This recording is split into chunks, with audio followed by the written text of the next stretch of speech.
आज आपल्याला बालमानसशास्त्र आणि अध्यापनशास्त्र नावाचा टॉपिक शिकायचा आहे. पेपर फर्स्टसाठी असेल, पेपर सेकंडसाठी असेल. आणि तुम्हाला 100% खात्री देतो, वर्गाच्या बाहेरचा एक बी प्रश्न नाही, फक्त वर्गातला तुमच्या डोक्यात असायला पाहिजे. आणि हे तुमच्यावर डिपेंड आहे. बालमानसशास्त्र फक्त TET पेपर फर्स्ट आणि पेपर सेकंडलाच आहे असं नाही, तर तुम्हाला केंद्र प्रमुखाच्या सेपरेट परीक्षा असतात, त्यालाही आहे. MPSC तुमच्या महिला व बाल कल्याण अधिकाऱ्याची परीक्षा घेत असतं, त्यालासुद्धा हे बालमानसशास्त्र आहे.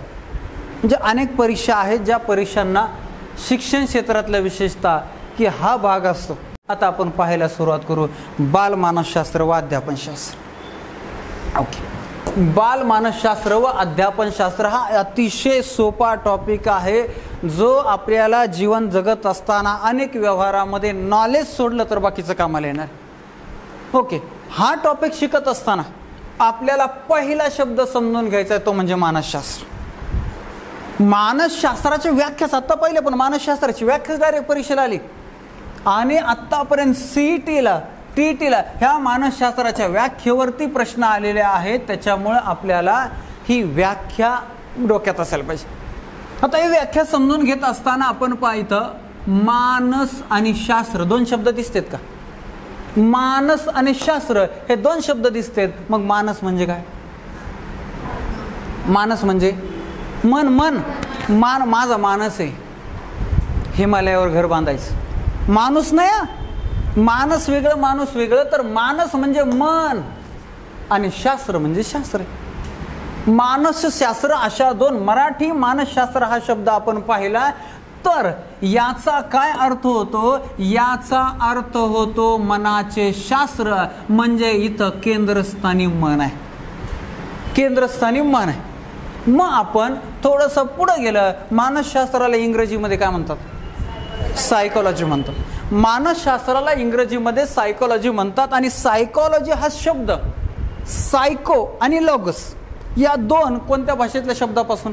ग्रीक शब्दापासून, ग्रीक भाषेतल्या शब्दापासून तयार होतोय सायकोलॉजी. सायको प्लस लोगस. मग तुम्हाला पुन्हा इथं विचारलं जाणार की सायको म्हणजे काय? ग्रीक शब्द सायको याचा अर्थ होतो आत्मा, आणि लोगस म्हणजे चर्चा करणं, विचार करणे, अभ्यास करणे, थोडक्यात शास्त्र. मग आत्मा माहिती आहे तुम्हाला? तुमच्याकडे आहे का? हा, आत्मा आहे माहिती? कुठं आहे? हाय म्हटलं खिशात ठेवलाय, घरी बॅगमध्ये ठेवलाय. आत्मा, सोल कुठं तरी आहे पण दिसत नाही. एक अमूर्त संकल्पना आहे आणि तो गेला की म्हणतात माणूस गेला. म्हणजे आपली बॉडी तशीच असते. आत्ता तुम्हाला चिमटा घेतला तर त्रास होणार आहे, पण आत्मा गेला की संपला विषय. चिमटा घ्या, बोचकुरा घ्या, काय नाही, पेटवा, जाळा, काहीच नाही त्याला टेन्शन. पण आपण म्हणतो हा माझा हात आहे, हा माझा हात आहे. मग तू कोणी? माझा म्हणजे कोणतरी मालक आहे की नाही? मग मी म्हणजे नेमकं कोण? तर आपण हे मी हा आत्मा म्हणत असतो, पण आत्मा एक अमूर्त संकल्पना आहे. कुठं आहे, कसा आहे, काय खातो, काय पितो, काहीच माहिती नाही. अशा रीतीनं शब्दशः आपण इंग्रजी आणि मराठी अर्थ जर पाहिले तर अशा प्रकारची पद्धत आहे. हे दोन शब्द. आता तुम्हाला मानसशास्त्राच्या 7-8-10 व्याख्या पाठ करायची. एकदम सोपं आहे, काहीच अवघड नाही.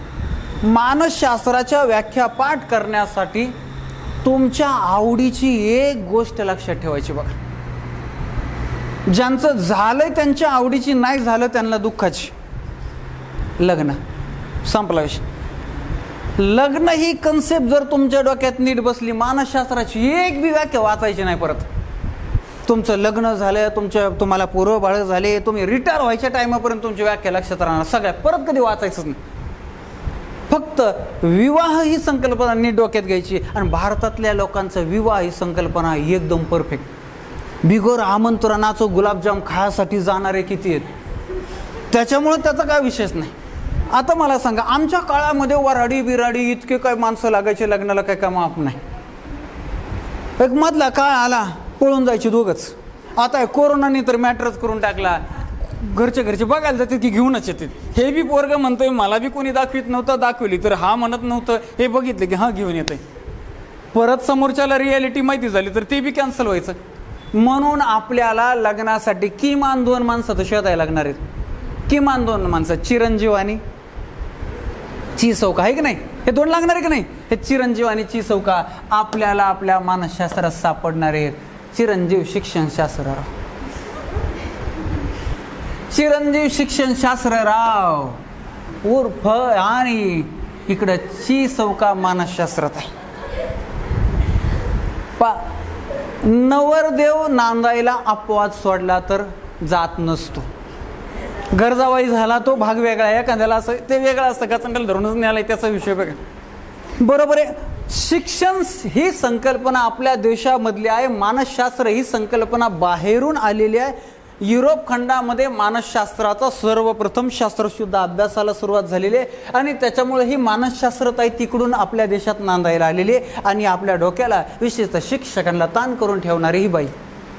झालं चिरंजीव चिसौका इथपर्यंत 2 मिळा. आता आपल्या सगळ्यांना लग्नाला जायचं. लग्नाला जात असताना, जागरण गोंधळाला जात असताना किंवा कुठल्याही कार्यक्रमाला जात असताना आपल्याला थोडीफार पार्श्वभूमी माहिती असेल तर आपण त्या पद्धतीने जातो, त्या पद्धतीने जात असतो. मग एखाद्या ठिकाणी लापशी आहे, एखाद्या ठिकाणी गुलाबजाम आहे. तर 2 लग्न एकाच दिवशी आहेत, 2 ठिकाणी जायचे. तर गुलाबजामकडे जास्त तुटून पडणार. म्हणतो नाही नाही तुम्ही जा तिकडे जा, माझी जरा ओळखी पाळखीची इकडे, गुलाबजामवाल्याकडे हा जातो. म्हणजे आपल्याला थोडीफार. आणि त्या जर कार्यक्रमाला मग आलिया भट येणार असेल तर मग तो काय गर्दी होणार आहे. तर मग आपल्याला थोडंफार लग्नाची पार्श्वभूमी माहिती असायला पाहिजे की नाही. मग त्याच्यासाठी लग्नाच्या अगोदर लग्नाची पार्श्वभूमी वरराडी मंडळींना कशी कळणार आहे. पत्रिकेहून कळत ना थोडंफार कसं काय बा. पत्रिकेत सगळ्यात पॉकेटवर फ्रंटलाच हे आडनाव बिडनाव सोडले तर महत्वाचं पद कोणतं टाकलेलं असतं. प्रेषक असतं की नाही. का डिटेल अभ्यास आहे तुमचा बघा. इथं प्रेषक कोण आहे. अरिस्टॉटल. पत्रिकेत सर्वात महत्व असतं म्हणजे पत्रिकेचा आत्मा असतो. पत्रिकेचा आत्मा, पत्रिकेतलं सर्वात महत्वाचं पद जे आहे ते पद म्हणजे प्रेषक आहे. आणि अरिस्टॉटलची व्याख्याचे आत्म्याचे शास्त्र म्हणजे मानसशास्त्र. आता गंमत बघा, आपल्या भारतामध्ये काय व्हेरिएशन आहे. किती जाती, किती पंथ, किती धर्म. एक जात असली तरीही ते बी कुठं सारखे. किती व्हरायटी. मग असे सगळे वऱ्हाड लग्न कुठं होणार आहे. युरोपला जाणारे. मग एवढ्या सगळ्या तिथली वेगळी क्वालिटी, इकडची वेगळी क्वालिटी. मग यांच्यामध्ये कुठंतरी समन्वय असावा अशा रीतीनं एक वाक्यता असावी. यासाठी एक माणूस सेपरेट नेमला होता. संयोजक असतो ना आपल्याकडे, संयोजक म्हणून त्याची जबाबदारी दिली होती प्लेटोकडे. त्याने काम काय करायचं. भिन्न भिन्न लोक, भिन्न भिन्न भाषेचे, भिन्न भिन्न जातीचे, भिन्न भिन्न धर्माचे, या सगळ्यांना एकत्र ठेवायचं, संयोजन करायचं त्यांचं सगळ्यांचं. याची व्याख्याच आहे व्यक्ती भिन्नतेचे शास्त्र म्हणजे मानसशास्त्र.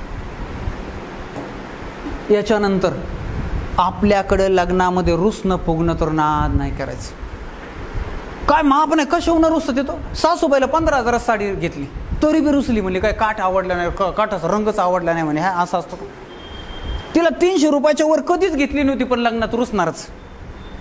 अशा रीतीने नाचणारे रुसत आहेत नवरदेवाच्या पुढं. तर लोकांची मनं सांभाळायची. बघ तिकडे युरोपमध्ये जाऊन ही वराडी लोकांनी मोकार चव नाही घालावं. ह्याच्यासाठी लोकांची मनधरणी करणं, मन सांभाळणं, हे काम दिलं होतं मॅकडुगलकडं. मॅकडुगलची व्याख्याचे मनाचे शास्त्र ते मानसशास्त्र. आता पुढचा महत्वाचा मुद्दा. आपण लग्नाला कशाला जातो. काय खायला जातो म्हणे. तुम्हाला सांगतो खरं बोलले तुम्ही, काय अडचण नाही, खूप चांगले. पण शिक्षण शास्त्रामध्ये किमान सिलेक्शन होईपर्यंत खरं नाही बोलायचं, आदर्श बोलायचं. परीक्षेला प्रश्न कसा येतो बघा ना. उपयोजनावर प्रश्न.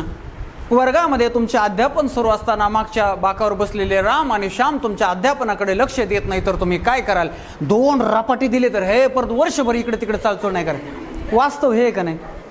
पण उत्तरात लिहिल्यावर त्यांची समस्या जाणून घेऊन मग त्यांना समजून सांगू, समस्या सोडू. आता काय समस्या आहे ते पहिल्यापासून ज्ञान गेलेले आहे तरी काय समस्या.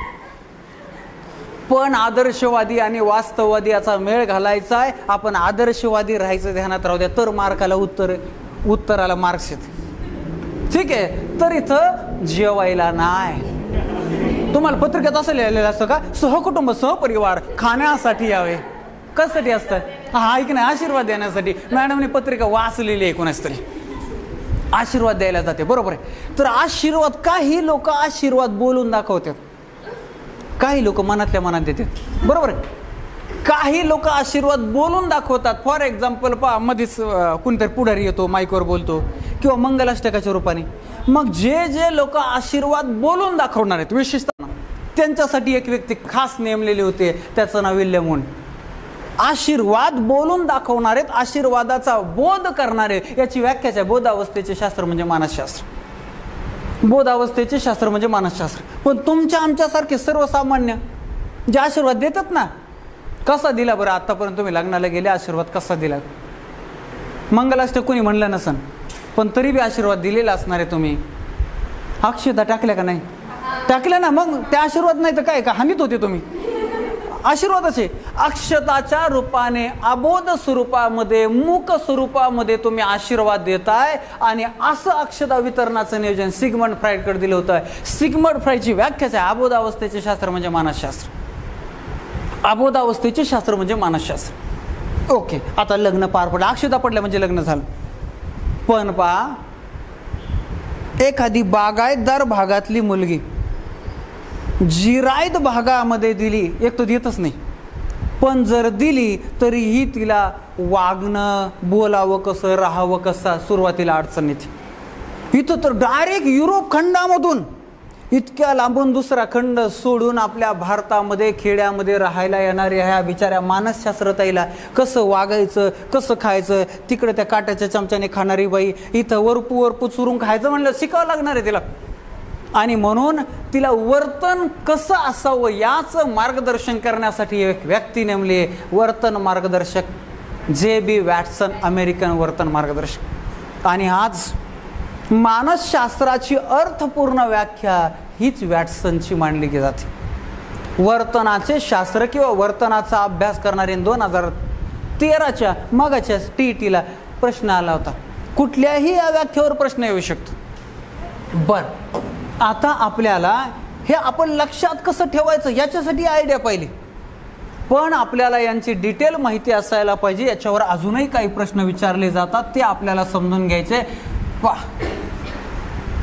लक्षात ठेवण्यासाठी या क्रमानं आणि आपण या व्याख्या पाहिल्या आणि तुम्हाला एकदम सोपं जाणार आहे.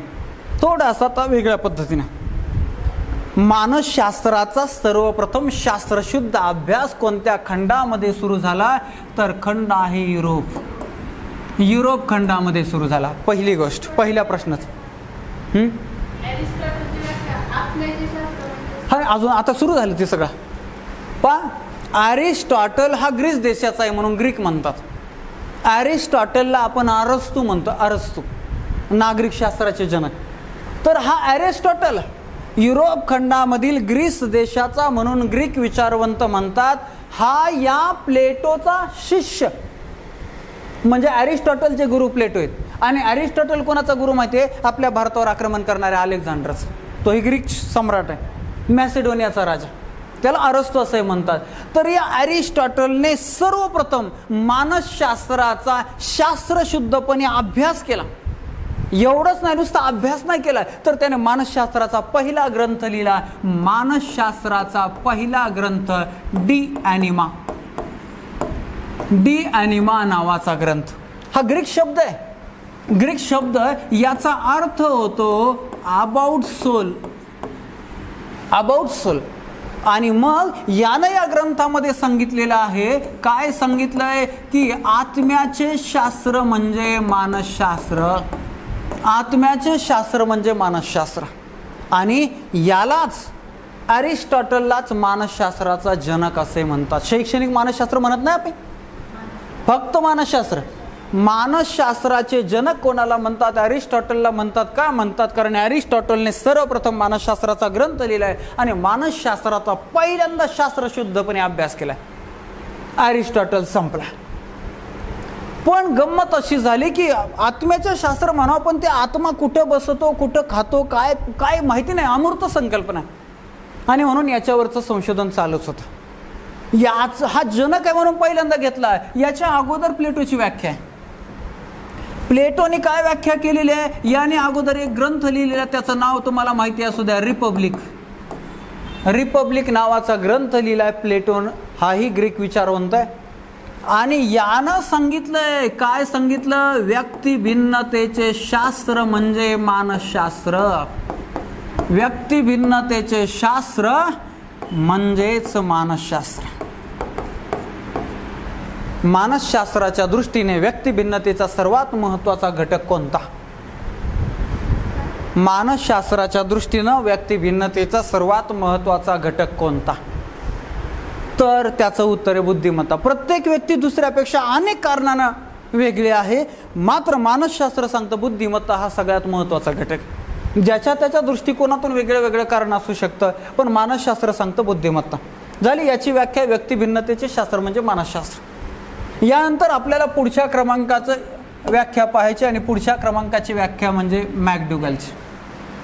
मॅकडुगल काय म्हणतोय? मॅकडुगल म्हणतो मनाचे शास्त्र ते मानसशास्त्र.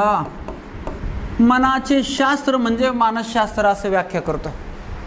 मग ह्याचा जेम्स रॉस हा सुद्धा मानसशास्त्राचा केंद्रबिंदू मनालाच म्हणतो.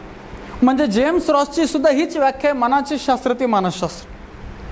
मग या मॅकडुगलने अजून एक व्याख्या केली, ते अशीच आहे, मनाचे अनुभव मिश्रित व वर्णनात्मक शास्त्र म्हणजे मानसशास्त्र. पहा मॅकडुगलची दुसरी व्याख्या काय? मनाचे शास्त्र ही कॉमनच झाली. मनाचे अनुभव मिश्रित व वर्णनात्मक, म्हणजे दोन शब्द तुम्हाला इथं लक्षात ठेवायचे फक्त, अनुभवा मिश्रित आणि वर्णनात्मक. मनाचे अनुभव मिश्रित आणि वर्णनात्मक शास्त्र म्हणजे मानसशास्त्र असं मॅकडुगलचं आणि जेम्स रॉसचं सुद्धा मन हेच केंद्र त्यांना सांगितलंय. ओके, मॅकडुगलने मन केंद्रबिंदू मानलं, पण मला सांगा आता आत्मा तर कळतच नाही. मन मन आहे तुम्हाला? मन आहे सगळ्यांना, तुम्हाला मला सगळ्यांना आहे. पण हे मन कुठं आहे? इथं कोपऱ्यात.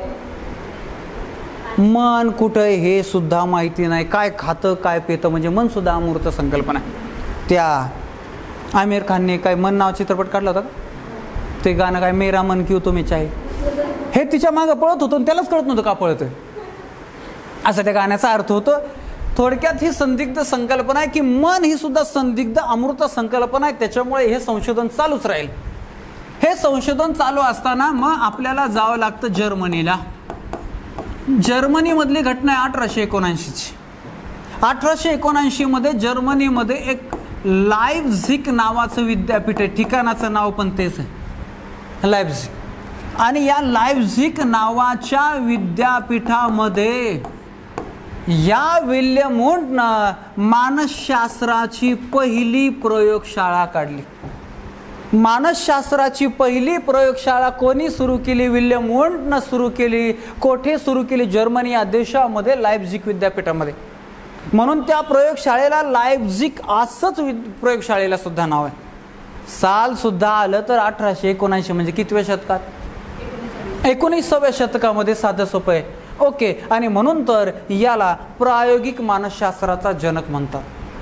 फक्त मानसशास्त्राचा जनक आला अरिस्टॉटल, मात्र प्रायोगिक मानसशास्त्राचा जनक कोणाला म्हणतात असा प्रश्न आला तर विल्यम वुंट. अजून थोडंसं पुढचं सांगतो, फार लांबचा टॉपिक आहे. काय?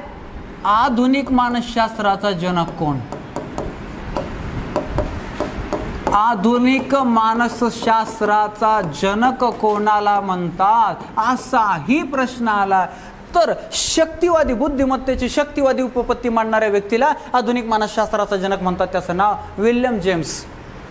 विल्यम जेम्स नावाच्या मानसशास्त्रज्ञानं एक फार महत्त्वाची शक्तिवादी उपपत्ती मांडलेली, ती पाहिजे आपल्याला पुढं. अगदी 50% मानसशास्त्र झाल्यानंतर पुढे, आणि त्याला आपण आधुनिक मानसशास्त्राचा जनक म्हणतो. ती शक्तिवादी उपपत्ती शिकल्यानंतर लक्षात येतो की अरे वा, काय भारी सिद्धांत होता, आणि म्हणून आधुनिक मानसशास्त्राचा जनक ही उपाधी त्याला रास्त. William won't. विल्यम वुंट यानं मग मानसशास्त्राची व्याख्या मांडली. तो म्हणतो की आपण जे वर्तन करतो ना, ते आपल्या भावनांचा, मनात असणाऱ्या भावनांचा, विचारांचा बोध असतो. म्हणजे मी समोरच्याच्या कानाखाली मारली, तर माझ्या मनातला राग मी व्यक्त केला, म्हणून त्यांनी व्याख्या काय म्हणली, बोधावस्थेचे शास्त्र म्हणजे मानसशास्त्र. बोधावस्थेचे शास्त्र म्हणजे मानसशास्त्र.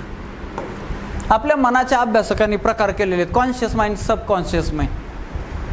तर समुद्रामध्ये, महासागरामध्ये एखादा बर्फाचा डोंगर असतो बघ, त्यातला बहुतांशी भाग पाण्यातच असतो, वर फार थोडासा भाग असतो. आणि मग ते टायटॅनिक नावाचं जहाज याच्यामुळेच फसलं. त्यांना वाटलं एवढाच डोंगर आहे, आणि मग ते धडकलं आणि बुडालं. त्याच्यावर नावच होतं न बुडणारं जहाज, तेच बुडालं. तर असो, तर अशा रीतीनं बोध अवस्थेचे शास्त्र हा काय म्हणतोय, हा दडलेल्या भावनांना महत्त्व देत नाही, हा व्यक्त झालेल्या भावनांना महत्त्व देतोय. बोधावस्थेचे शास्त्र म्हणजे मानसशास्त्र, अशी त्याची व्याख्या. पण तरी संशोधकांचं समाधान झालं नाही. म्हणजे नाही तसं नाही. काल तर तो एवढा हसत होता, इतका मला वाटलं एवढा आनंदी आहे, आणि संध्याकाळी तर बातमी आली की आत्महत्या केली.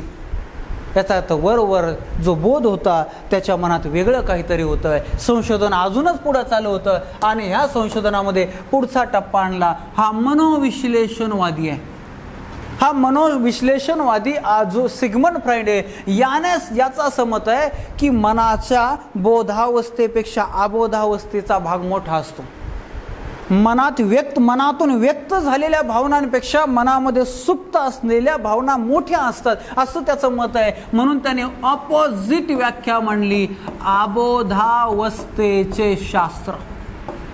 अबोधावस्थेचे शास्त्र म्हणजे मानसशास्त्र. अबोधावस्थेचे शास्त्र म्हणजे मगाशी होते बोधावस्थेची. बोधावस्था आणि अबोधावस्था हे ऑपोजिट आहे, लक्षात राहू द्या. वेगळा भाग आहे. विल्यम वुंडच्या उलट सिग्मंड फ्राइड.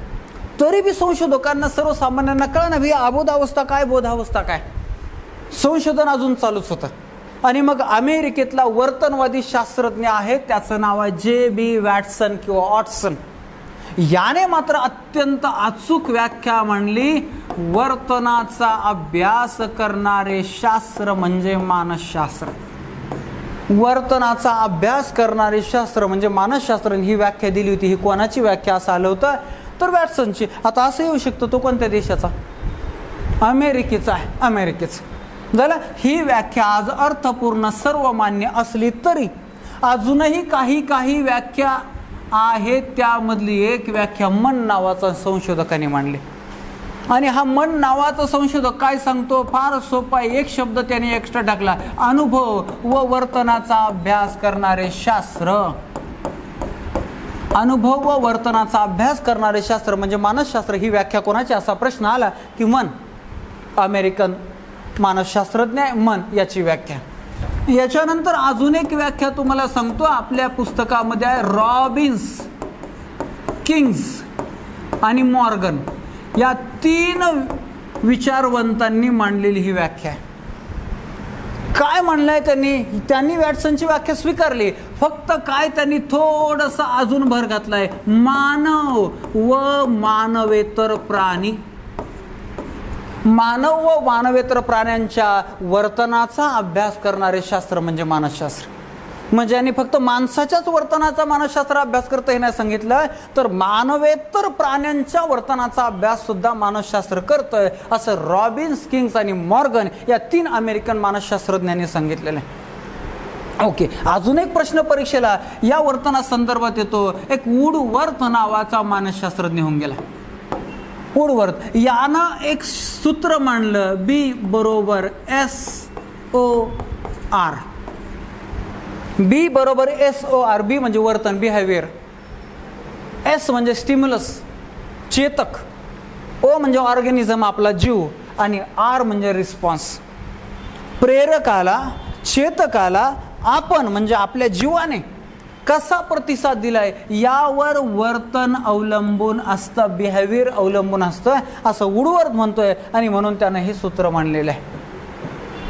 मानसशास्त्राच्या एवढ्या व्याख्या तुम्ही लक्षात ठेवल्या, व्याख्येवर प्रश्न आला की तुम्हाला पैकीच्या पैकी मार्क.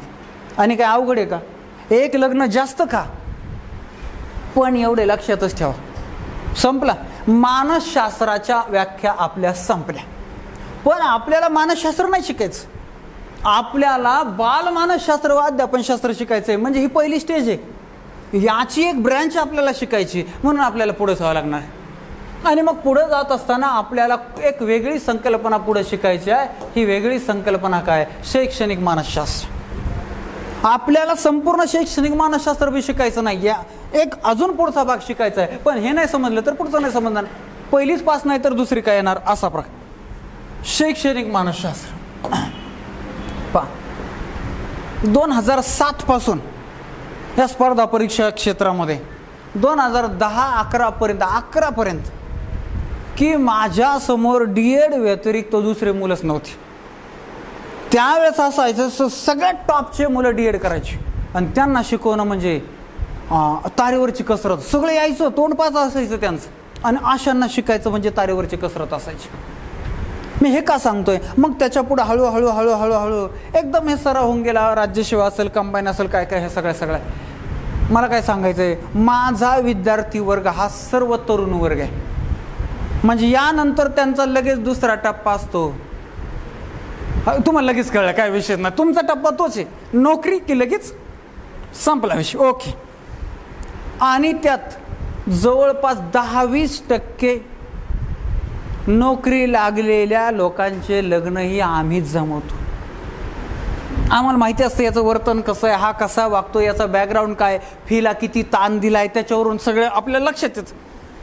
आणि मग आपल्याकडे एक पद्धत आहे बघा, डॉक्टर मुलगा असेल तर मुलगी डॉक्टर, बरोबर आहे ना? क्षेत्र एकच. बघ तुमचा ह्या क्षेत्रात खूप अभ्यास आहे, कोणी शिकवलं कोणीच ठाऊक तुम्हाला, खूप अभ्यास आहे. शिक्षक मुलगा असेल तर शिक्षिकाच, बरोबर आहे का? म्हणजे क्षेत्र एकच पाहिजे की नाही? क्षेत्र एकच पाहिजे. अपवादात्मक काही घटना घडू शकतात पण सर्वसाधारण तसंच आहे. शिक्षणशास्त्र आणि मानसशास्त्रात आहे. भारत आणि तिकडे युरोप यांची सोयरी कशी जमली तर यांचं क्षेत्र एकच आहे. यांचं क्षेत्र एकच आहे. शैक्षणिक हा शब्द चिरंजीव शिक्षणशास्त्रराव यांच्यापासून तयार झालेला. शिक्षण ही संकल्पना मूळची आपल्याच देशात आहे हे शिक्षण. शिक्षणाच्या अनेक व्याख्या परीक्षेला विचारल्या जातात. मी व्याख्या सांगतो, ती व्याख्या कोणाची तुम्ही सांगायची. आता हे काय उद्योग आहे? Manifestation of perfection means education, ही व्याख्या कोणाची? मराठीतून सांगतो. पूर्णत्वाचे प्रकटीकरण म्हणजे शिक्षण. स्वामी विवेकानंद, शरीर, मन व आत्मा यांचा विकास म्हणजे शिक्षण. आता महात्मा गांधीजी एवढी तरी यायला पाहिजे होती. बिचारे गांधी म्हणत असते साऱ्या देशाला नाही जगाला शिकवलं, आणि हे शिक्षक. तर अशा प्रकारच्या अनेक शिक्षणाच्या व्याख्या आहेत, त्या आपल्याला पुढे शिकायच्यात.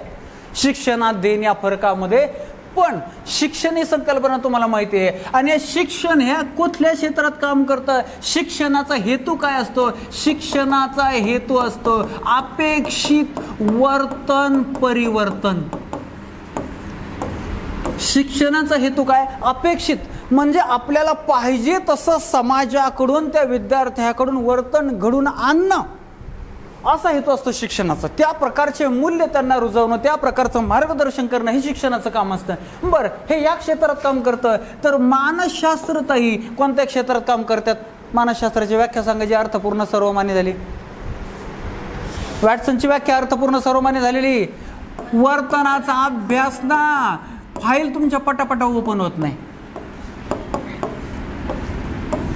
अपडेट करून घ्या, सगळं सॉफ्टवेअर अपडेट करून घ्या. ओल्ड झालंय, जुनं. वर्तनाचा अभ्यास कोण करतंय? मानसशास्त्र. आणि अपेक्षित वर्तन परिवर्तन एकाच क्षेत्रात काम करते का नाही? एकाच क्षेत्रात काम करतेत, म्हणून तर पैकीच्या पैकी गुण जुळून आलेत. सोयरिकीमध्ये एकूण गुण किती असते? 36. तुमचा डिटेल अभ्यास. पण गंमत आहे, या 36 मध्ये एकाचा थोबाड इकडे आणि एकाचा थोबाड इकडे, पैकीच्या पैकी गुण जुळायला नाही पाहिजे. तर असं का आहे? त्याचंही कारण आहे, दोघांचे स्वरूप विरोधाभासी आहेत. शिक्षणाचं स्वरूप कसं आहे? आदर्शवादी. शिक्षणाचं स्वरूप आहे आदर्शवादी. शिक्षकाने नेहमी आदर्शवादी राहावं. आदर्शवादी अशा प्रकारचं शिक्षण सांगतं. आणि मग या शिक्षणा थ्रू आपल्याला प्रतिज्ञा म्हणायला सांगतात, भारत हा माझा देश आहे. पुढं काय? सारे भारतीय माझे बांधव आहेत. म्हणजे जर पुरुष असेल तर भाऊ आणि स्त्री असेल तर बहीण आहे की नाही, असं आपल्याला शिक्षण शिकवतं. सर खरं आहे, सर मनातले म्हणा हा फक्त एक सोडून, आहे की नाही मनातले कसं जमन सर, पण शिक्षण सांगता आदर्शवादी हो म्हणायचं. सिलेक्शन होईपर्यंत टेन्शन घ्यायचं ना, हो म्हणायचं आदर्शवादी आहे, पण याला आदर्श चालत नाही. हे आहे वास्तववादी. मानसशास्त्र जे आहे ते खरं ते सांगतं, ते सांगतं मागचे दोघं पोरं वळवळ करते, झोडप त्यांना, पुढे लक्ष देत. वास्तववादी, वास्तववादी यालाच म्हणतात स्वीकारात्मक. स्वीकारात्मक शिक्षण आहे तसं स्वीकारित नाही, त्याला आदर्श लागतंय. मात्र मानसशास्त्र हे आहे तसं स्वीकारतंय, आहे तसा चोरटा भामटा कसाही असू दे, आहे तसं व्यक्तिमत्व स्वीकारते, म्हणून स्वीकारात्मक. आहे तशा व्यक्तीचा वर्तनाचा स्वरूप विशद करते, म्हणून याला स्वरूपात्मक शास्त्र असंही म्हणतात. अशा रीतीनं दोघांचं स्वरूप विरोधाभासी आहे, म्हणून 36 आकडा परस्पर विरोधी स्वरूप आहे. इथपर्यंत काय अडचण आहे का तुम्हाला? चला, शैक्षणिक मानसशास्त्र ही एकत्र आलेली कन्सेप्ट कशी झाली, त्याचं स्वरूप काय हे आपण पाहिलं. हे शैक्षणिक मानसशास्त्र ही मानसशास्त्राची उपयोजित शाखा आहे. कशी? उपयोजित शाखा आहे. उपयोजित म्हणजे काय? उपयोजन माहिती आहे ना तुम्हाला? उपयोजन, उपयोजन म्हणजे तुम्ही घरी साखर नेली, घरी किराणा दुकानातून साखर नेली, आणि माझ्यासारखा एखादा पाहुणा घरी आला, साखर डोक्यावर ओतायची, काय करायचंय? उपयोजन. चहा करणार का नाही? हा, याला म्हणायचं उपयोजन. म्हणजे ज्ञान, आकलन आणि पुढे उपयोजन. तसं आहे मानसशास्त्रीय तत्वांचा उपयोग करून शिक्षण क्षेत्रातल्या समस्या सोडवणे म्हणजे शैक्षणिक मानसशास्त्र, याला म्हणायचं उपयोजन. ओके, अशा रीतीने शब्दशः शैक्षणिक मानसशास्त्र आपण समजून घेतलं. आता थोड्याशा आपल्याला व्याख्या पण माहिती असायला पाहिजे. व्याख्या आली परीक्षेला, त्या स्किनरची व्याख्या आली. हा स्किनर एक कधी आपल्या 5वीला पुजलाय, कोणाच ठाऊक कुठून काय आला, कुठला काय, आणि तो ताण देतोय. ते कबुतरावर प्रयोग केला आणि आपल्या डोक्याला ताण. पण लक्षात ठेवायचं, नोकरी मिळवायची, पगार घ्यायचा म्हणल्यावर स्किनर आणि त्याचं संशोधन फार महत्त्वाचं आहे शिक्षण क्षेत्रामध्ये. स्किनरची व्याख्या अध्ययन अध्यापनाचं शास्त्र म्हणजे शैक्षणिक मानसशास्त्र. अध्ययन अध्यापनाचे शास्त्र म्हणजे शैक्षणिक मानसशास्त्र. बायचाच टाईप बी केलेलंच नाही. अध्ययन अध्यापनाचे शास्त्र म्हणजे शैक्षणिक मानसशास्त्र, अशी शैक्षणिक मानसशास्त्राची व्याख्या. हे थोडीशी अर्धवट वाटते, थोडीशी व्यवस्थित वाटत नाही, फक्त ती मोठ्या संशोधकांनी मांडली म्हणून त्याला वजन आहे. एक वाक्य तुम्ही ऐकलेलं असतं, नावात काय असतं, नावात काय असतं, खाली नाव असतं शेक्सपियर, म्हणून ते लोक वाचतात. तर अगदी तसं स्किनरची व्याख्या आहे. यापेक्षा परिपूर्ण अर्थपूर्ण व्याख्या सांगितली जाते. कोणाची आहे असं नाही, परंतु ती अर्थ अध्ययन अध्यापनाशी संबंधित असलेली, अध्ययन अध्यापनाशी संबंधित असलेली मानसशास्त्राची उपयोजित शाखा म्हणजे शैक्षणिक मानसशास्त्र होय, म्हणजे शैक्षणिक मानसशास्त्र. ओके, शैक्षणिक मानसशास्त्राची अजून एक व्याख्या टाईप केलेली की नाही कुणास ठाऊक, पण सांगतो तुम्हाला. गुथ्री आणि पॉवर्स नावाचे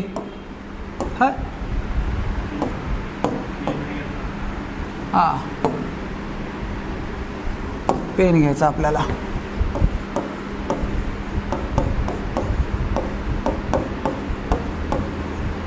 हे दोन मानसशास्त्रज्ञ आहेत. यांनी व्याख्या मांडलेली आहे. मान्यता पावलेल्या मानसशास्त्रीय तत्वांचा उपयोग करून, म्हणजे मानसशास्त्रात काही तत्व आहेत त्यांना मान्यता पावलेली, अशा मान्यता पावलेल्या मानसशास्त्रीय तत्वांचा उपयोग करून शैक्षणिक क्षेत्रातील समस्यांचा उलगडा करणं म्हणजे सोडवणं, याला म्हणायचं शैक्षणिक मानसशास्त्र. अशी हे दोघांची व्याख्या आहे. काय? मान्यताप्राप्त मानसशास्त्रीय तत्वांचा उपयोग करून शैक्षणिक समस्यांचा उलगडा करणे म्हणजे शैक्षणिक मानसशास्त्र होय. झाल्या ह्या दोन व्याख्या महत्त्वाच्या आहेत. परीक्षेला आल्या तर या दोघंच येणार, नाव बी लक्षात ठेवायची. दुसरी गोष्ट, तुम्हाला पुढचा परीक्षेला प्रश्न आला, शैक्षणिक मानसशास्त्राचा पाया कोणी घातला, म्हणजे शैक्षणिक मानसशास्त्राचा जनक कोण. मग अशी फक्त मानसशास्त्राचा जनक पाहिला आपण अरिस्टॉटल, प्रायोगिक मानसशास्त्राचा जनक पाहिला विल्यम वुंड, आधुनिक मानसशास्त्राचा जनक पाहिला विल्यम जेम्स. आता प्रश्न आहे शैक्षणिक मानसशास्त्राचा, शिक्षण क्षेत्रातली पंचपदी कोणी मांडली, शिक्षण क्षेत्रातली पंचपदी कोणी मांडली, विसरले सगळे. हार्बार्ट, हा हार्बार्टची पंचपदी असं यमक जुळत आहे. हार्बार्टची पंचपदी, हार्बार्ट. आणि अजून एक व्यक्ती आहे पेस्टॉलॉजी. पेस्टॉलॉजी या दोघांचं फार मोठं संशोधन आहे शैक्षणिक मानसशास्त्रामध्ये, आणि म्हणून हार्बार्ट आणि पेस्टॉलॉजी या दोघांना शैक्षणिक मानसशास्त्राचे जनक असे म्हणतात. शैक्षणिक मानसशास्त्राचे जनक. चला, शैक्षणिक मानसशास्त्र म्हणजे काय, त्याचं स्वरूप मानसशास्त्राच्या कसं उलट आहे हे पाहिलं. ह्या दोन महत्त्वाच्या व्याख्या पाहिल्या. यानंतर आपल्याला पुढे जायचं. बालमानसशास्त्र. मुख्य मुद्दा सध्या जो TET पेपर फर्स्ट पेपर सेकंडला फोकस केलेला आहे तो आहे बालमानसशास्त्र. खरं तर तुम्हाला सांगतो बालमानसशास्त्र म्हणजे काय. लहान मुलांचं शैक्षणिक मानसशास्त्र, लहान मुलांचं मानसशास्त्र म्हणजे बालमानसशास्त्र असा साधा सोपा अर्थ आहे. बालमानसशास्त्र सुद्धा मानसशास्त्राचीच एक शाखा आहे. अनेक शाखा आहेत मानसशास्त्राच्या, त्यातली बालमानसशास्त्र सुद्धा एक शाखा आहे. अर्थात शिक्षणशास्त्र राव आणि मानसशास्त्रताई यांचा विवाह झाल्यानंतर बालकारी टाबरं येणारच आहे, त्याच्यात काय विशेष नाही. बालमानसशास्त्र, मग या बालमानसशास्त्राचे काही काही व्याख्या ज्या आहेत ना त्या व्याख्या परीक्षेला येणार. साधा सोपा अर्थ ध्यानात ठेवायचा. बालकांच्या वाढ व विकासाचा अभ्यास करणारा शास्त्र म्हणजे मानसशास्त्र, असा साधा सोपा म्हणजे बालमानसशास्त्र. पण साध्या सोप्यात परीक्षा कुठे येते. हे एखादी व्याख्या देतात आणि विचारतात ही व्याख्या कोणाची, ही व्याख्या कोणाची. तुमच्या टेक्स्ट बुकमध्ये एक व्याख्या दिलेली आहे बघा, मी सांगितली तशीच आहे पण थोडीशी वेगळी आहे आणि मग गडबड करते. त्यांनी सांगितले सामान्य व अपसामान्य म्हणजे सगळेच आले का नाही, मग कशाला दोन शब्द टाकायचे. सामान्य आणि अपसामान्य. अपसामान्य म्हणजे असामान्य. सामान्य आणि अपसामान्य बालकांच्या वाढ व विकासाचा अभ्यास करणारे शास्त्र म्हणजे बालमानसशास्त्र अशी व्याख्या. एक व्याख्या अजून आहे. E.B. हार्लॉक नावाचा मानसशास्त्रज्ञ. या हार्लॉकची व्याख्या जी आहे बालमानसशास्त्राच्या परीक्षेला येऊ शकते, याच्या अगोदर सुद्धा आलेली असेल. या हार्लॉकने हीच व्याख्या परत वेगळ्या शब्दात सांगितली म्हणजे आपल्याला ताण कसा वाढवून ठेवायचा. हार्लॉकने काय सांगितलंय, जन्मपूर्व अवस्थेपासून पौगंडावस्थेपर्यंत. आता मला सांगा, पौगंडावस्थेपर्यंतच्या लोकांना बालक म्हणतात का. मी या सरांना म्हणलं काय बाळा कसं चाललं. आता आपण कधी कधी मूडमध्ये म्हणतो ए बाळ, ते भाग वेगळा. पण बालक कुणाला म्हणायचं इथपर्यंत प्रश्न आहे. पण याची व्याख्या तरी बी लक्षात ठेवायची. काय, जन्मपूर्व अवस्थेपासून पौगंडा अवस्थेपर्यंतच्या मुलांचे वाढ व विकासाचा अभ्यास करणारे शास्त्र म्हणजे बालमानसशास्त्र. मग अशीच व्याख्या आहे. दोन शब्द फक्त टाकायचे, जन्मपूर्व अवस्थेपासून पौगंडा अवस्थेपर्यंत. आणि जन्मपूर्व अवस्थेपासून पौगंडा ही व्याख्या कोणाची असा प्रश्न आला की हे काय आला, हार्लॉक. E.B. हार्लॉक. E.B. हार्लॉक. आलो आपण म्हणजे मानसशास्त्राची व्याख्या पाहिली, शैक्षणिक मानसशास्त्राची व्याख्या पाहिली, बालमानसशास्त्राची व्याख्या पाहिली. म्हणजे बालमानसशास्त्र व अध्यापनशास्त्राचा पहिला टप्पा, पहिली प्रास्ताविक, पहिलं आपल्याला जे शिकण्यासाठी गरजेचं आहे पहिला टप्पा संपला. या पहिल्या टप्प्यावरती सुद्धा अनेक प्रश्न आत्तापर्यंत आलेत. एकच TETचा पेपर पाहिला तरी त्याच्यात 2 ते 3 प्रश्न आपल्याला सापडले. त्याच्यामुळे हा भाग सुद्धा फार महत्त्वाचा आहे आणि लक्षात कसं ठेवायचं ही क्लुप्ती सुद्धा आपण समजून घेतलेली आहे.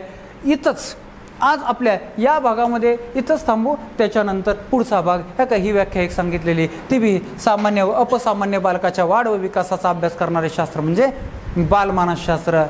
पाहूया पुढच्या भागामध्ये. ओके.